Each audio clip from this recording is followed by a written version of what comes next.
A double-decker bus slammed into a bus shelter just as the afternoon rush was starting. Witnesses say the scene was chaos. 3 people are dead and nearly 24 more have been injured, and investigators are still trying to find out what happened. The CBC's Crystal Ramlakan joins us live from Westboro Station in Ottawa. Crystal, what's the latest on the investigation? In the last couple of hours, the double-decker bus was actually towed away, so investigators could do a partial recreation of what happened. Investigators worked all through the night last night and today through the cold weather. Right now, part of the transitway is still closed, so there are bus detours and people should expect delays.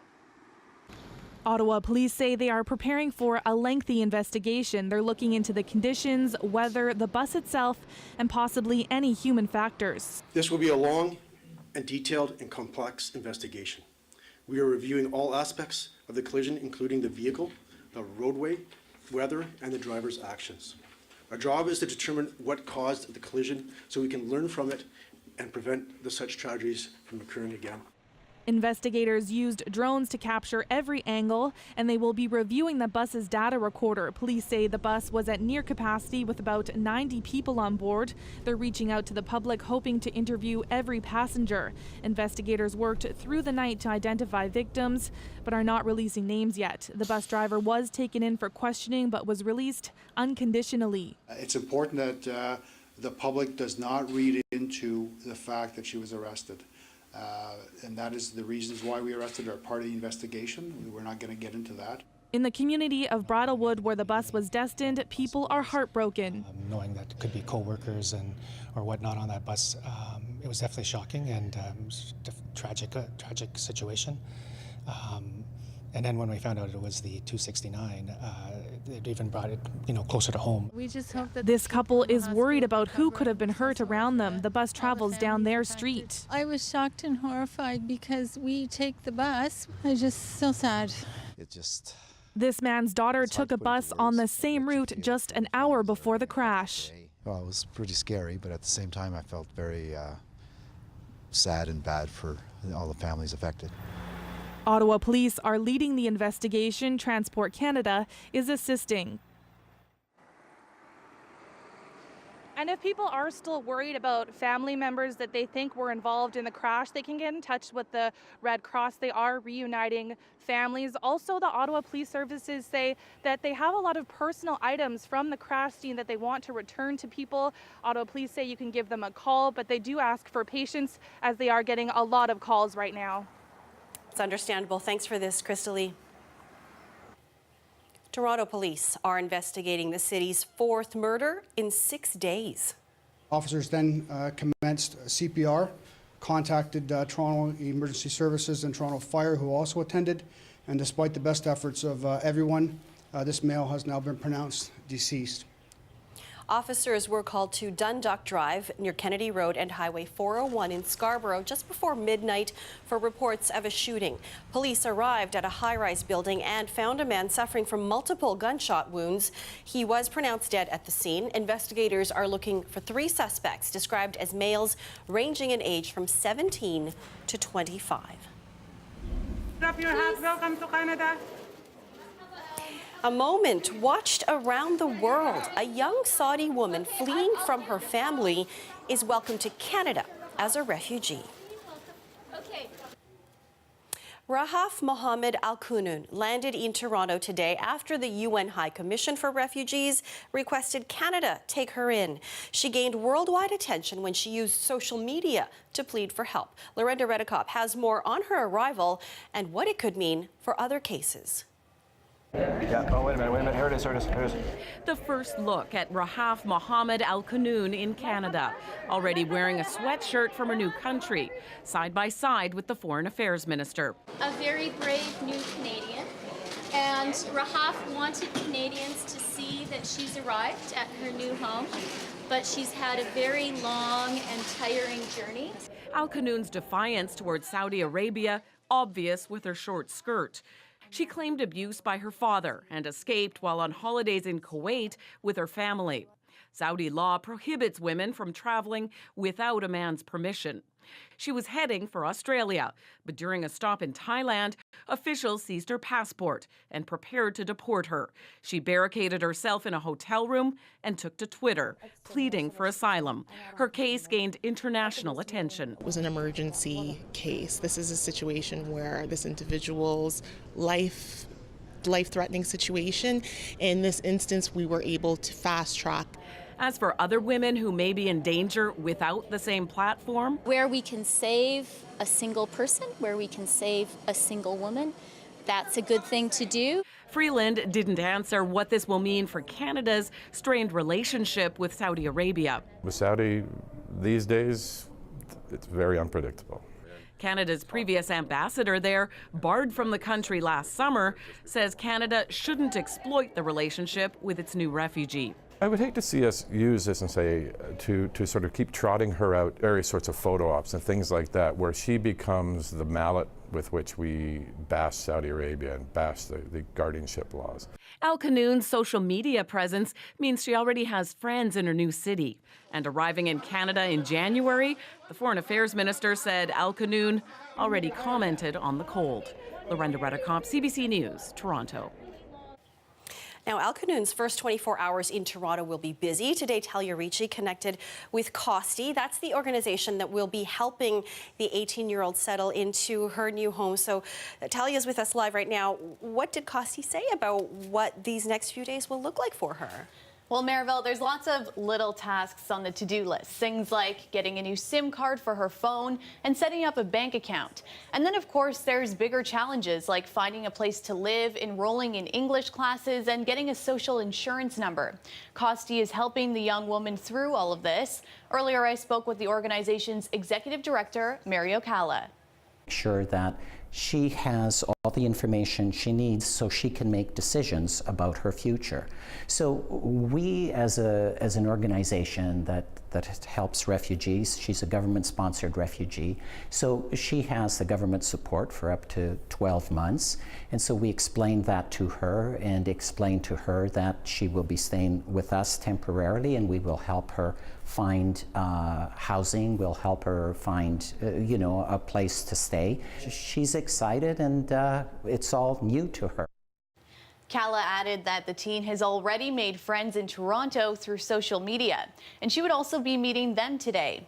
Now, something else that lies in the hands and on the minds of people taking care of her is her safety. With her journey being so widespread on social media, there are also many people who don't support her and what she did. Because she's become such a big public figure, the organization will have security at the location she's staying. I do have concerns, and in fact, we have advised her to be careful about disclosing her location. We think she's taken a position in terms of leaving Saudi Arabia where some may disagree with her and may have strong opinions about that. So we're being careful to protect her. I said, this in many respects is the first day of the rest of your life. So there's a lot of decisions you need to make. And she was totally fine. She said, yes, it is. And she was very well composed about it all. While the organization has seen social media cases for groups of people before, Calla says Al Qanoun's case is unique in the sense that one person drew such a large following online. He says he hopes it inspires more people globally to stand up for their human rights. Maribel? All right. Thanks for laying out the next steps for us, Talia. No problem. Well, with no negotiations scheduled and a president unwilling to budge on his demands, the ongoing partial shutdown of the U.S. government entered its 22nd day today, becoming the longest government shutdown in American history. More details coming up later in the show.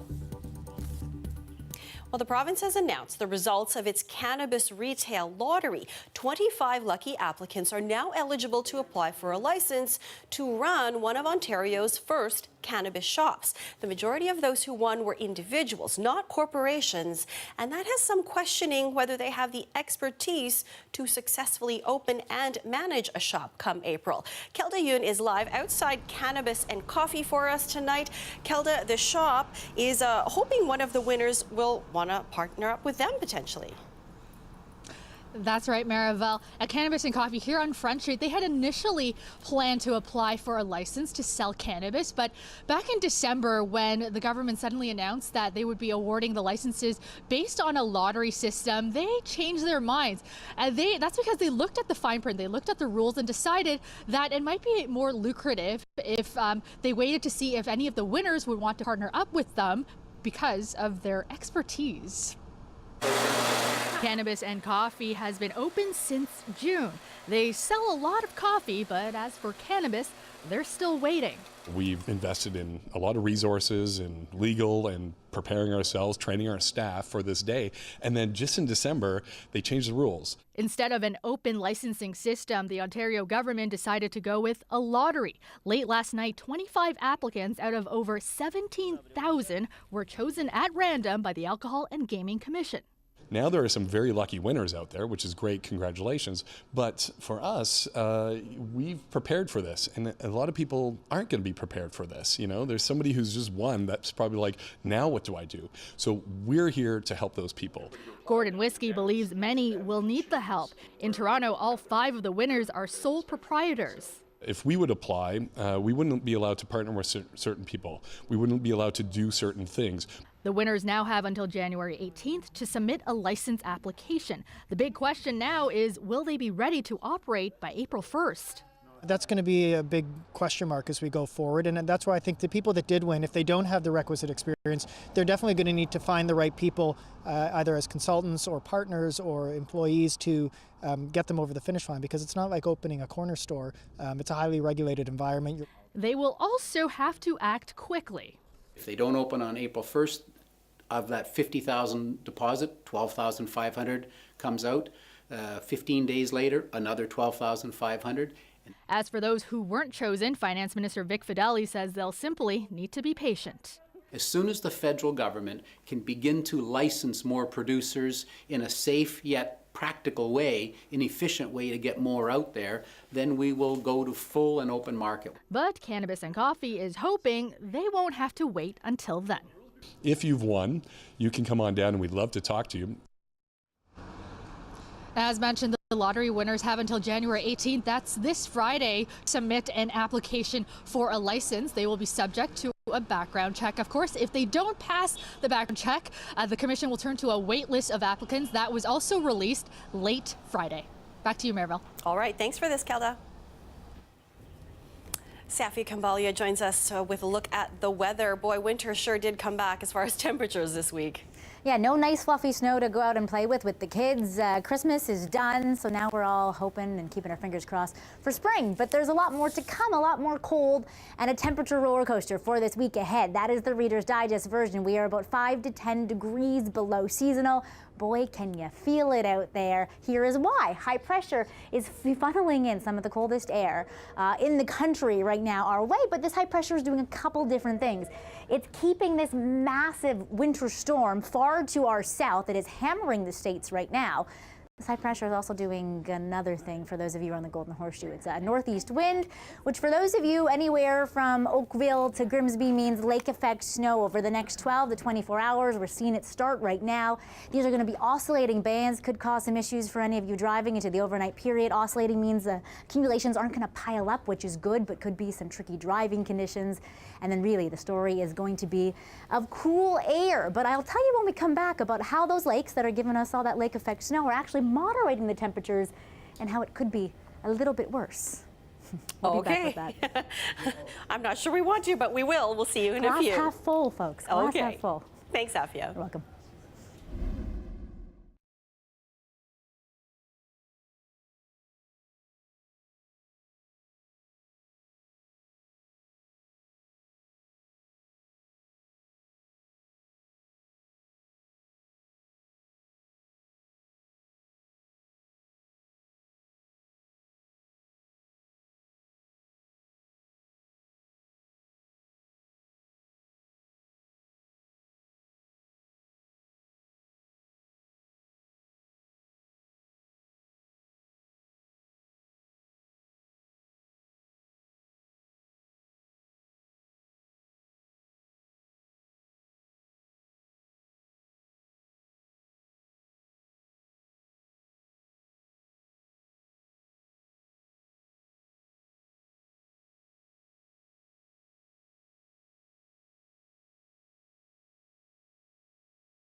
Well, as of today, the partial shutdown of the U.S. federal government is now the longest shutdown in U.S. history.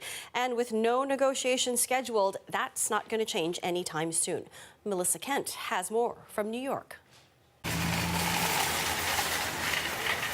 As the partial shutdown enters its fourth week, food banks across the United States have started providing free food to anyone with a federal ID. To help federal workers and contractors that are finding that it's hard to stretch their dollars right now. And we have 5 food distributions, emergency, groceries.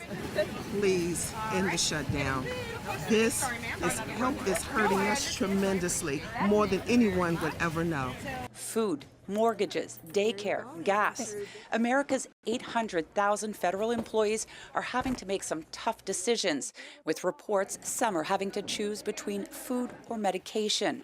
And the impact is not just financial. The shutdown has affected me emotionally. I mean, we didn't ask for this. I'm a veteran. I've served my country as well as working at the State Department for over 35 years. Who would ever thought that I would be in this position? So I have to look out for myself and my family. As the shutdown drags on, ordinary Americans are also feeling the effects.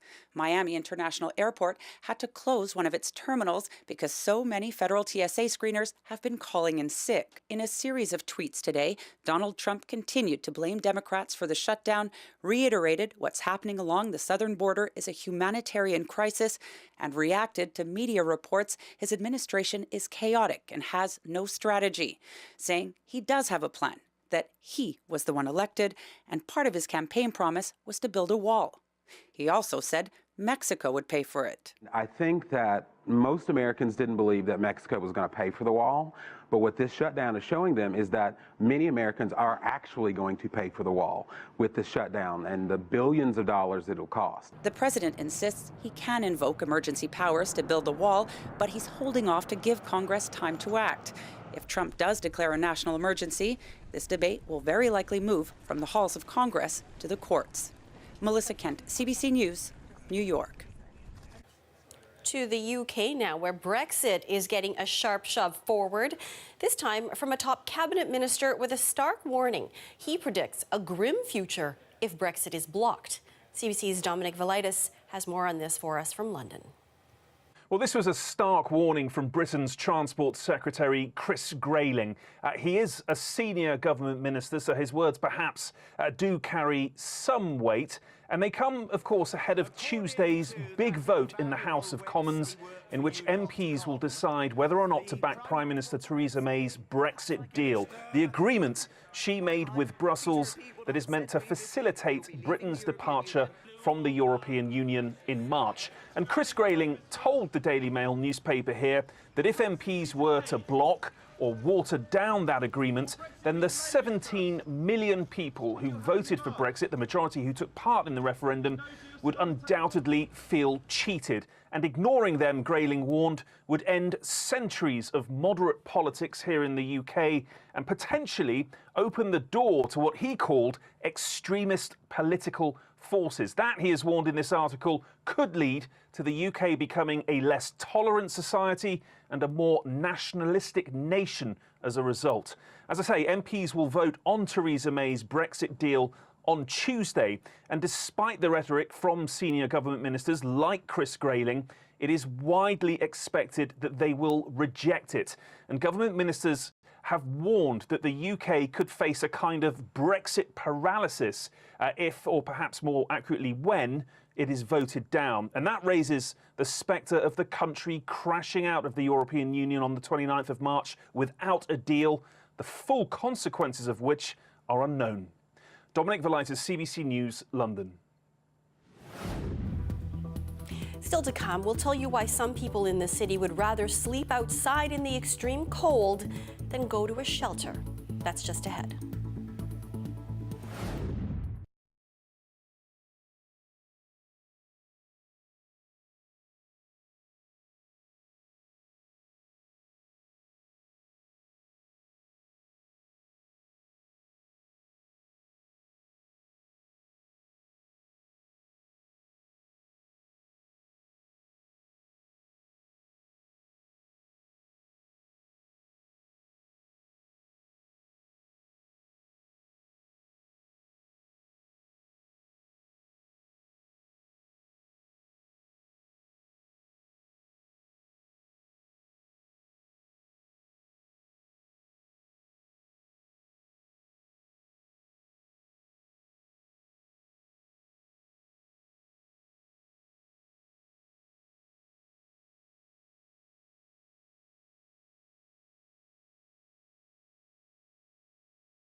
City staff are handing out eviction notices to people living in homeless camps downtown.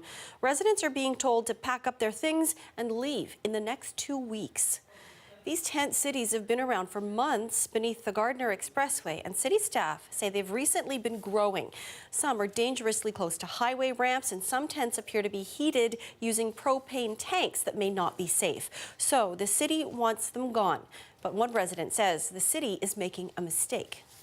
I think it's wrong because there's nowhere for anyone else to go. And the shelters, they don't do anything. They don't help anybody at all. It's just, there's nowhere for anyone to go. You know what I mean? And the shelter can only hold so many people. The city says putting up tents and other structures on city property is not permitted. While residents look to find new homes, social service staff are offering support to help the homeless get into emergency shelters. But one man who recently spent time at Seton House Shelter for Men says residents are not interested in that offer. It's dehumanizing, and like I said, nobody wants to be there. If you had the right resources and the right know-how and maybe a couple of tools and a good sleeping bag and whatever, that finding a shelter in a community outdoors to live in, if you can survive this kind of cold, I can see that being a lot safer. The city admits facilities like Seton House are no longer adequate. It plans to close the shelter by 2020. They'll be replaced by smaller facilities that can better serve individual needs.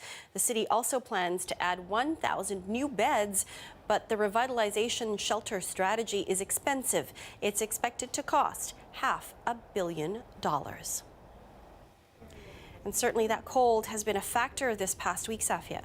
Yeah, bitterly cold for anybody, especially the city's most vulnerable, and especially if you find yourself in eastern Ontario or parts of the northeastern portion of the province or even southern Quebec. Some of the coldest air on the continent is residing there right now. We, though, in southern Ontario are moderated a little bit. I know it feels cold, but we're actually kept a little bit warmer by the relatively warmer lake waters.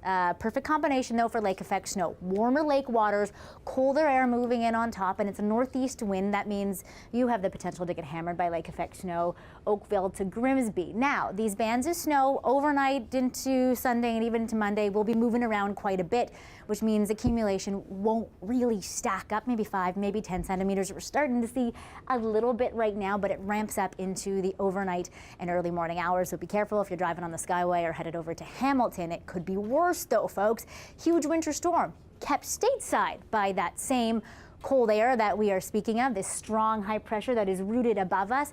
It will, though, keep the cold temperatures here for what will feel like an eternity for many of you that are hoping on jetting off to a sunny destination right about now and Googling trips. Feeling like minus 18 for Sunday morning, just about the same in the minus mid-teens with the feels like. For Sunday, we moderate a little bit closer to seasonal for Monday, but then here's what I want you to take home from this. Temperature roller coaster for this upcoming work week, the potential of a little bit of snow for those of you on Wednesday, more so in eastern Ontario and in southern Quebec, and then again another sharp cool down for the end of the week. But here is the glass half full. We have passed the point of the days getting longer. All good things come. Okay, sunnier days. That's great. Yes. Thanks, Afia. Welcome. And that's our show for you tonight. Thank you for watching. As we go, we'll leave you with some sights and sounds from the city of Brampton's New Year levee celebrations. Have a great night.